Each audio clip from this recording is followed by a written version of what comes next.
तो जिस प्रकार पिछली बार जूली बहन के माध्यम से परमात्मा ने एक संदेशा दिलवाया था, हल्का सा उसको फिर से रिपीट कर देता हूँ। हो सकता है बहुत सारे भाई बहन वो वीडियो ना देख पाए हों। तो जूली बहन के माध्यम से परमात्मा ने संदेशा भिजवाया था कि हमने गुरु को रिझाना है, गुरु को प्रसन्न करना है। हमने दंडवत प्रणाम करते समय मात्र एक फॉर्मेलिटी नहीं निभानी कि जी लेट गया दंडवत कर लिया, दौड़ता भागता, मन में क्या चल रहा है, क्या विचार चल रहे हैं, सामने दंडवत कर रहे हैं। अब वो नहीं चलेगा इस भक्ति मार्ग में। भगत को अपने हृदय में स्थिरता लेके आनी पड़ेगी, धैर्य लेके आना पड़ेगा, शांति लेके आनी पड़ेगी। इस भक्ति को, परमात्मा की भक्ति को, इन आध्यात्मिक क्रियाओं को हमने सबसे पहला स्थान देना पड़ेगा, सर्वोपरि रखना पड़ेगा, सबसे ज्यादा महत्व देना पड़ेगा। बाकी काम बिगड़े तो बिगड़े, भक्ति नहीं बिगड़नी चाहिए। अब ये अंतिम समय चल रहा है, लास्ट समय चल रहा है। किसी भी पॉइंट से हमने गुरु जी को नाराज नहीं करना। तो जैसे ही अब हम गुरुदेव भगवान को दंडवत करें, तो अब हमने क्या करना है? सबसे पहले हम गुरुदेव भगवान के दरबार में खड़े हो जाएं, जहां भी मालिक का दरबार लगा हुआ है या नहीं लगा हुआ है, जहां भी हमने दंडवत करना है, हमने खड़े होकर आधीनी के साथ में सबसे पहले वो 9 लाइनें गुरु महिमा में बोलनी है। और जल्दबाजी में नहीं बोलनी, प्यार प्रेम शांति से बोलनी है। क्या? समरथ साहिब रतन उजागर, सत्य पुरुष मेरे सुख के सागर, जूनी संकट मेटो गुसाई, चरण कमल की मैं बलि जाही, भाव भक्ति दी जो परवाना, साधु संगति पूर्ण पद ज्ञाना, जन्म कर्म मेटो दुख धुंधा, सुख सागर में आनंद कंदा, निर्मल नूर जहूर जुहारम, चंदर गता देखो दीदारम, तुम हो बंकापुर के वासी, सतगुरु काटो यम की फांसी, मेहरबान हो साहिब मेरा, गगन मंडल में दीजो डेरा, चक्र चिदानंद अविनाशी, रिद्धि सिद्धि दाता सब गुण राशि, पिंड पराण जिन दीने दाना, गरीब दास जाकू कुर्बाना, पिंड पराण जिन दीने दाना, गरीब दास जाकू कुर्बाना। उसके बाद में ये 9 वाणियाँ सतगुरु के दरबार में खड़े होकर बोलने के बाद फिर हमने नीचे बैठ जाना है घुटने टेक के, और फिर हमने 2 वाणियाँ बोलनी हैं कम से कम। ज़्यादा बोलो आपकी मौज, आपकी मर्जी, लेकिन 2 वाणियाँ तो हमने कम से कम बोलनी चाहिए। ये 9 वाणियाँ सतगुरु के दरबार में खड़े होके बोलने के बाद में, ठीक है, अगर कोई माँ बहन ऐसी है जिसकी डिलीवरी है या कोई बीमार है, कोई एक्सीडेंटल है, अगर किसी को प्रॉब्लम है, तो वो ज़मीन पर बैठ के भी 9 वाणियाँ बोल सकता है, कोई दिक्कत नहीं है। चेयर पे बैठ के भी बोल सकता है, कोई दिक्कत नहीं है। अगर कोई शवस्थ है, उसके लिए दास कह रहा है कि खड़ा होके और आधीनी के साथ करबद्ध होके सर्वप्रथम इस प्रकार गुरु की महिमा करे पहले। और ये 9 वाणियाँ बोलते समय ध्यान रहना चाहिए भाई और बहनों, हमारा ध्यान इधर उधर नहीं होना चाहिए, किसी भी काम धंधे में नहीं होना चाहिए, फालतू की बातों में नहीं होना चाहिए। हमारा ध्यान हमारे सतगुरु के चरणों में होना चाहिए, सतगुरु के चरणों में। हम उनकी महिमा कर रहे हैं, 9 वाणियाँ बोल रहे हैं, समरथ साहेब रत्न उजागर, और ध्यान चल रहा हमारा हमारे काम धंधे में, दिमाग जा रहा हमारी दुकान के ऊपर, तो वो सतगुरु को समर्पित नहीं हो रही। सतगुरु तुम्हारी उन वाणियों को स्वीकार नहीं कर रहा है। एक छोटा सा सत्संग मैंने आपको पहले भी सुनाया था, अब भी सुना रहा हूं। गुरुदेव ने कहा था कि जो तुम बोल रहे हो, जिसके लिए बोल रहे हो, तुम्हारा ध्यान as a God, as a Bhagwan उसके प्रति होना चाहिए। जिसको उद्देश्य मानकर, उद्देशित मानकर तुम प्रार्थना कर रहे हो, तुम्हारा ध्यान as a God, as a Bhagwan उसी में होना चाहिए।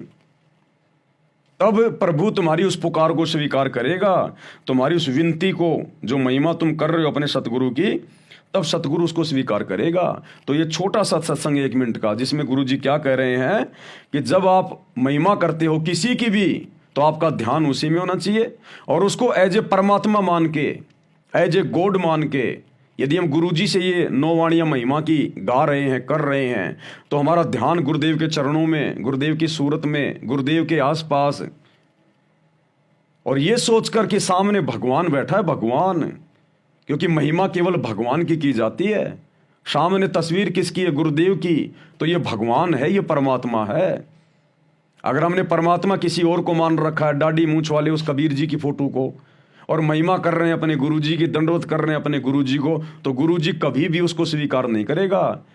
क्योंकि आप दंडवत तो कर रहे हो अपने गुरुजी को, हाथ जोड़ के खड़े हो अपने गुरुजी के आगे, और भगवान मान के आप जी वाणियां बोल रहे हो उस दाढ़ी मूंछ वाले नकली कबीर को, तो वो वाणियां आपके गुरुजी को समर्पित नहीं होंगी।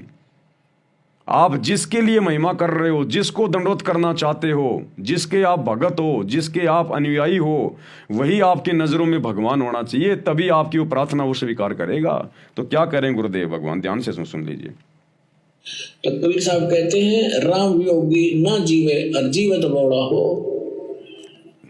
राम से बिछड़ भगवान के सुख न देखने के बाद आदमी या तो जीवे नहीं, जीवेगा तो पागल हो जाएगा।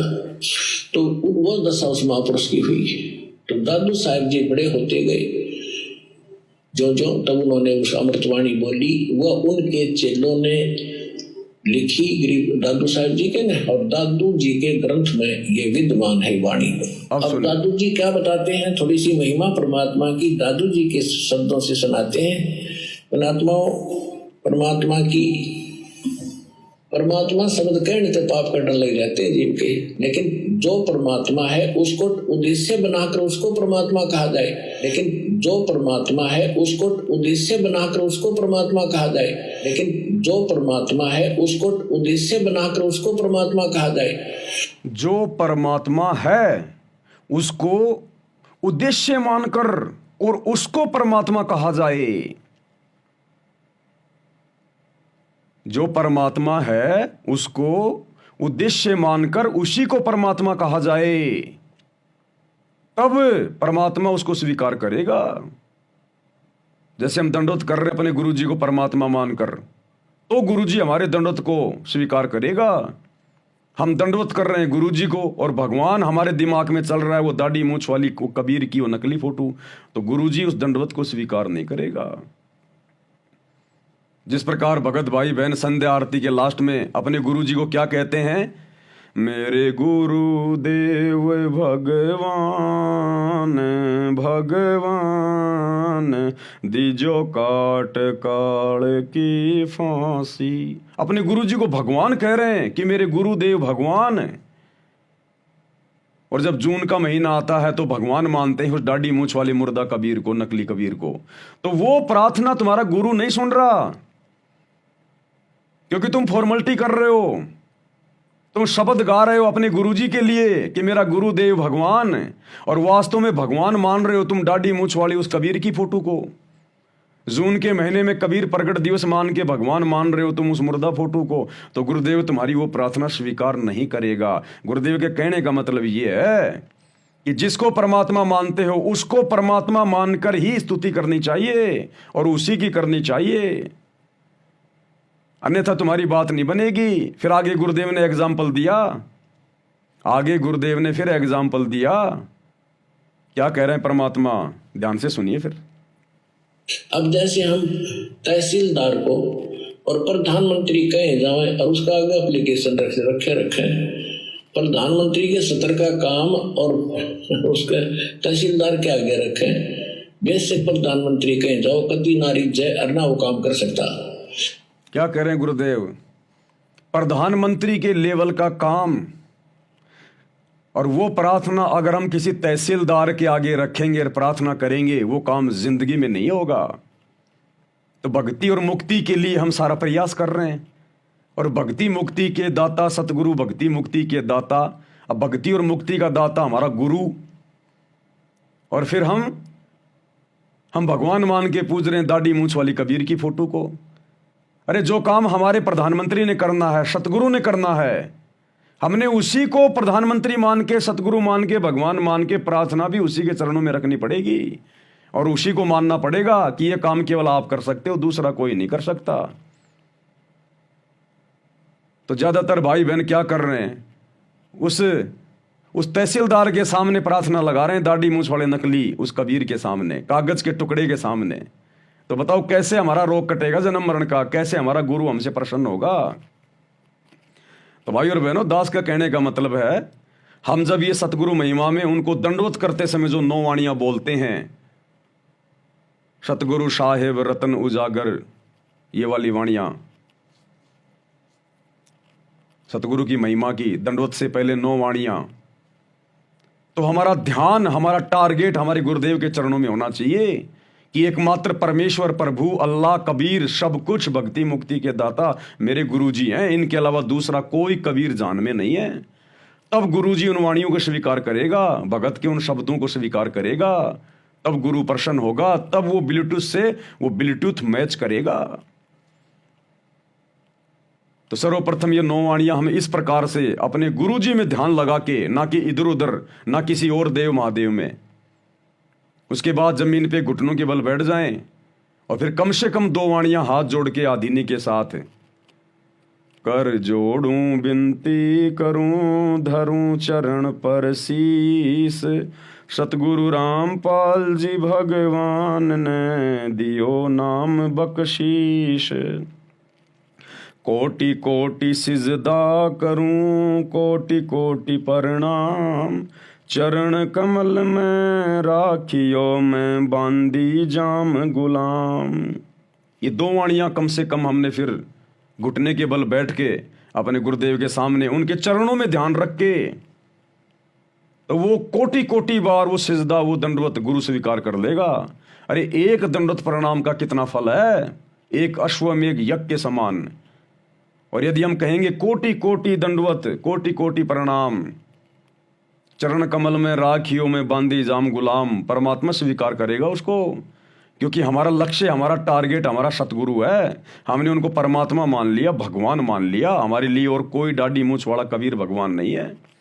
हमारे दरबार में हमारे गुरुजी के अलावा किसी और की फोटो नहीं होनी चाहिए, ना गरीबदास जी की, ना दादा गुरु की, ना पंडित चिदानंद जी की, ना दाढ़ी मूंछ वाले नकली कबीर की।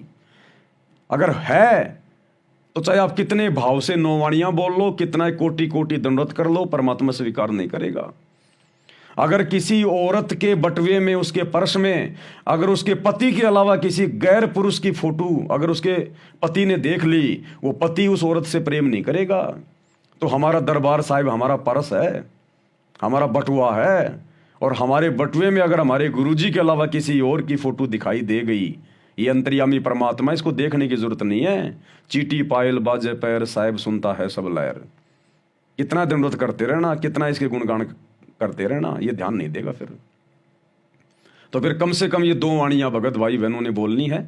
और उसके बाद जिसको जैसा भी जो मंत्र मिला हुआ है, प्रथम नाम, सतनाम, सारनाम, उसके बाद 1 या 2 बार उन मंत्रों का हम जाप करें और अपने गुरुदेव के खुली आंखों से हम फिर दर्शन करें और फिर उनको दंडवत प्रणाम करें।